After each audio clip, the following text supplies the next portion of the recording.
ഇന്ന് അച്ഛനെ ഹോസ്പിറ്റലിൽ നിന്ന് ഡിസ്ചാർജ് ചെയ്യുന്ന ഡേ ആണ്. എല്ലാരും തിരക്കായോണ്ട് ഞാനാണ് ഇന്ന് അച്ഛന്റെ കൂടെ ഇരുന്നത്. എന്താ ഇങ്ങനെ?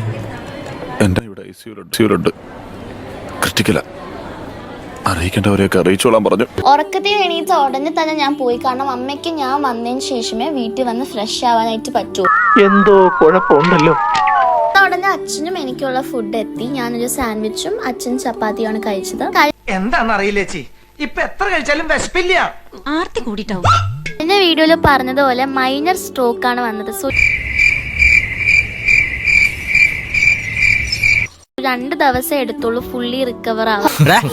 എന്റെ അമ്മച്ചീനെ ഐസിയുലേക്ക് കൊണ്ടുവന്നേക്കോ, അല്ലാതെ ആദ്യ കുർബാനയ്ക്ക് കൊണ്ടുവന്നേക്കോ അല്ല. ഹോസ്പിറ്റലിൽ 2-3 ദിവസം അഡ്മിറ്റ് ആവാൻ കാരണം തന്നെ ഒബ്സർവേഷന് വേണ്ടിയായിരുന്നു. വീണ്ടും സ്ട്രോക്കോ വയ്യായിക്കോ എന്തെങ്കിലും വരുമെന്ന് നോക്കാൻ വേണ്ടി മാത്രം. അയ്യോ, ഇങ്ങനെ പെമ്മക്കൾ ഉണ്ടാവാനേ പുണ്യം ചെയ്യണം. 2 മണി 3 മണി ആയപ്പോ ഞാൻ ബിരിയാണി ഓർഡർ ചെയ്ത് കഴിച്ചു. വിശപ്പ് മാറുന്നില്ലെങ്കിലേ വല്ല കാലിത്തീറ്റയോ പിണ്ണാക്കോ കാടിയോ എന്തെങ്കിലുമൊക്കെ കലക്കിക്കൊണ്ട് കൊടുക്ക. പത്തായം കൊണ്ട് നിറയട്ടെ.